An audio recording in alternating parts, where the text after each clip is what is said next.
Takže nastraž, bratia a sestry. Dneska tento blog bude o Antife. Čo je to Antifa podľa nejakej definície a čo je to Antifa v skutočnosti. Antifa alebo antifašistická akcia by mala byť by to mal byť názov organizácií nejakého radikálneho alebo militantného ľavicového antifašistického odporu. Bola založená v roku 1930 nemeckou komunistickou stranou bla bla bla.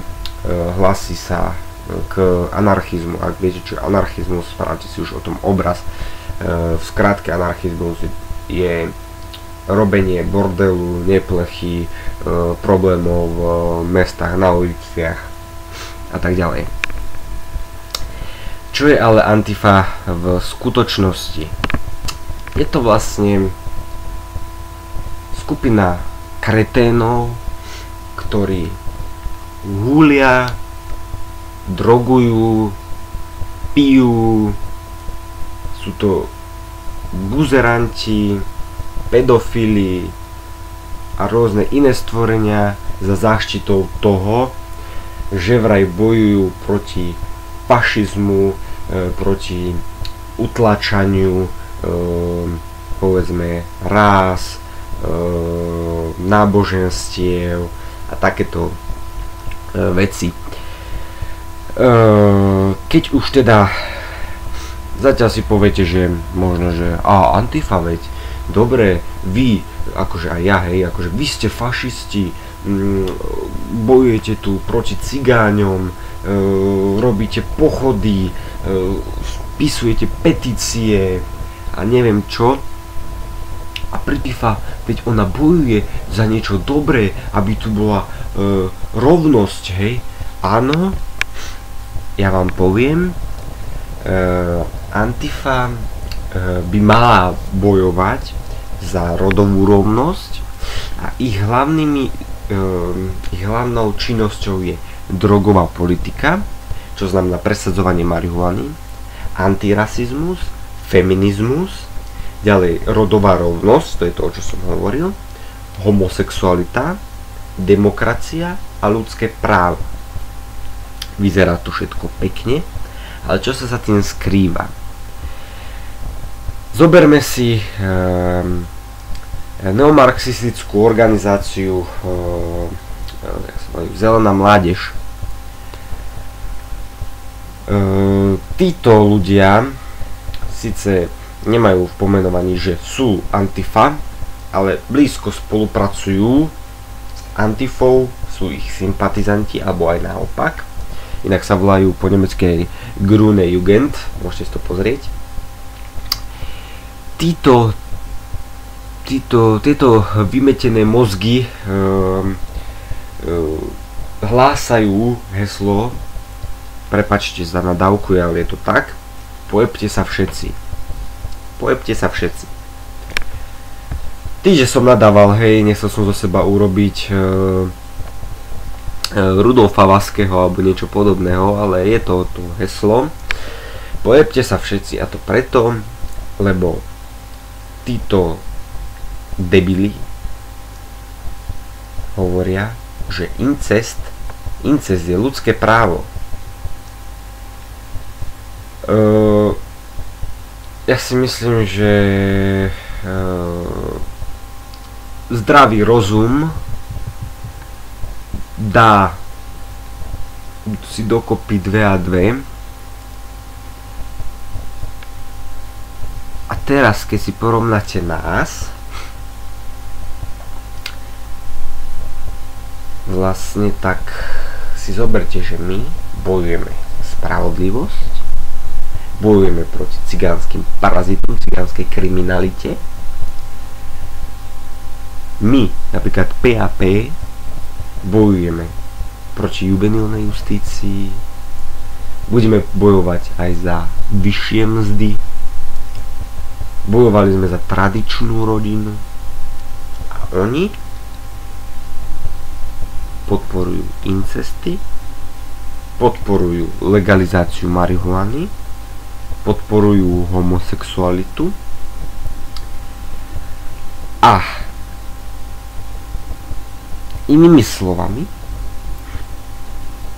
vlastne keby sa im zakázal incest, tak vlastne sa to rovná podporovať nacizmus, hej? A ako správni antifašisti by vlastne oni by mali prijať každému druhu lásky a radovať sa z každého postihnutého človeka, ktorý sa kvôli tomu narodí. Hej? Takto to povedali.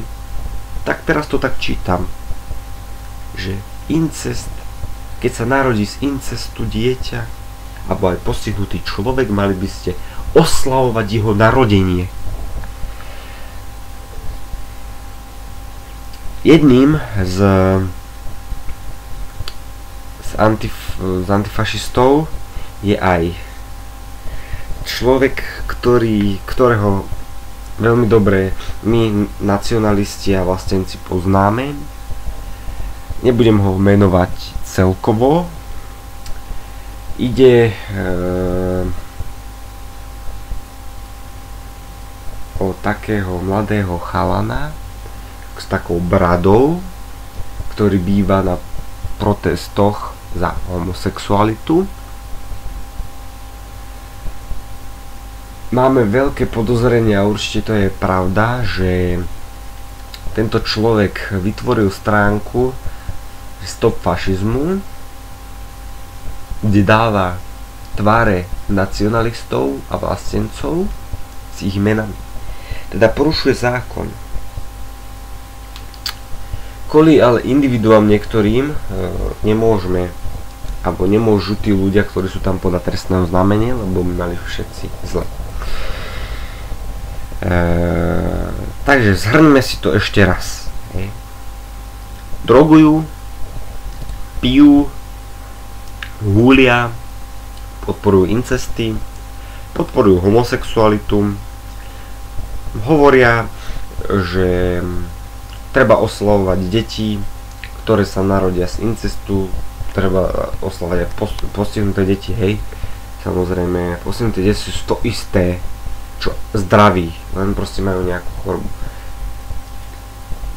Ale oslavovať ich kvôli tomu, že sa narodia z incestu, je podľa mňa chore. Pod týmto videom nájdete odkazy na niektoré stránky Antify. Dávam tam stránku Blackblogu, dávam tam stránku Českej Antify, Antify Košice a BO.sk, kde hovorí sa o tom, že incest je ľudské právo. Ak s týmto nesúhlasíte, tak sa k nám pridajte. My sme proti Antife, sme za tradičnú rodinu, proti drogám a ako proti incestu to ani nebudem vôbec nič hovoriť, hej. Ako povedal